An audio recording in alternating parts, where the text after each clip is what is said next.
Hey, what's up, y'all? It's your boy KJ5 to the 2, and you are watching Just 1 Cent. Now, here's where I do my patented elevator move.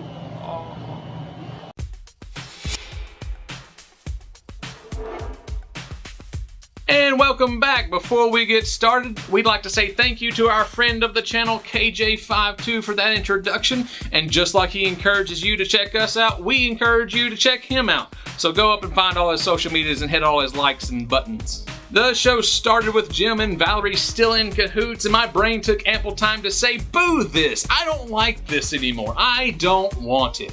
Especially later in the episode when Jim and Lee continued to tug at our heartstrings. They just made us even more emotional for them. Jim, you are lying and you need to stop. Just tell the woman the truth. But just like a lot of episode 2, I think this episode is more of a transitional episode, which just allows us to build up to something greater coming in the next one. And boy, did that teaser at the end really make next week's look really great. Next, we move to the police station where we see Ed looming over the GCPD and exercising his new power as Penguin's chief of staff. Boy, was his time spent there awkward. First, he made a joke on Bullock, busted Barnes' chops, had an interesting conversation with Fox. We'll get to that later. And then even tried to ruffle Lee's feathers, but she just slapped his chops. Slap, chop, slap, chop, slap, chop. Zaz came back in this episode, which is great because we didn't have enough psychopathic serial assassins in the show already. And now it's time for Dean's Comment of the Week. I really want to see more of Zaz. So far, he's easily my favorite villain.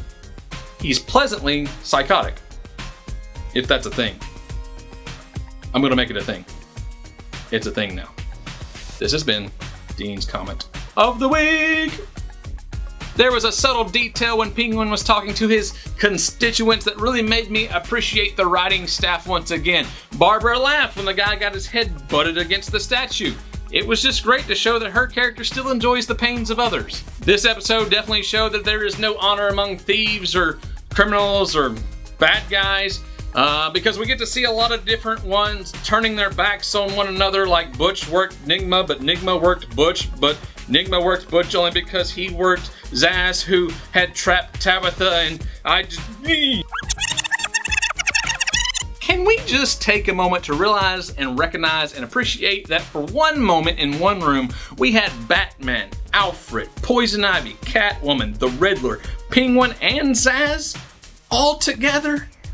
Oh, my childhood. This episode didn't have much to really talk about on this show, but there were several quotes that occurred that I would really like to express my opinion on. And since this is just 1 cent, that's exactly what I get to do. Bruce certainly showed his tender heart in this episode when he took personal time to go search for Ivy just for the sake of Selena. He had a very sympathetic heart, and that created an interesting conversation that took place between him and Gordon. Gordon had asked him kind of tongue-in-cheek, "So how long have you two been a thing?" Bruce responded, no, she's just a friend, that's all."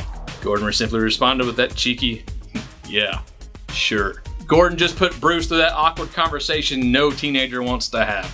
Going back to the conversation Fox had with Nigma at the police station, Fox simply told him, "You are insane." Nigma retorted, "Was insane. I have her certificate." As if that actually meant something. They handed them things out like candy. A round of applause to the casting department for picking out Chris Chalk to play Lucius Fox, and then for Corey Michael Smith to play Edward Nigma. I've talked about on-screen chemistry a lot, but it seems like you can pick any two actors from the show, put them together, and they make magic happen. So round of applause again to that casting department. The last quote from the show was one that just stood out because Butch Butch said, forget it. Butch asked Nigma, "What's in the box?" All I could hear was Brad Pitt from Seven yelling the same thing. This whole episode seemed to center around the resurgence of the Red Hood gang. When I saw that in the description, I got super excited. But as I watched the episode, I kind of got a little disappointed. All the action that went on was so back and forth, you didn't know who was the good guy or the bad guy, or why the good guy or bad guy was doing this, why they were incorporated with the Red Hood gang, or what was really going on at times. So it was just too confusing. Sadly, it had nothing to do with Jerome. They brought Fish Mooney back. Why can't they bring him back? I want him back, Gotham. But all this with the Redhead gang definitely did bring about the best pun of the episode, and that's when Tabitha commended Butch about taking out the gang single-handedly. That's because he only has one hand. Single-handedly. Oh, that's so good. Gotham gave us a real tease about what's going to happen with Barnes since he came in contact with Alice Tetch's blood. I guess we'll have to wait to see what happens next. And as with the ending of nearly every Gotham episode, it wrapped up with giving us one really good tease about what happens next week. The tease only proves what I said last week about Jervis being completely true. He has gone completely mental. I can't imagine what we'll see from him next week. I'm looking forward to 2 weeks from now when we get Gotham's Halloween episode. They always provide the right amount of spookiness.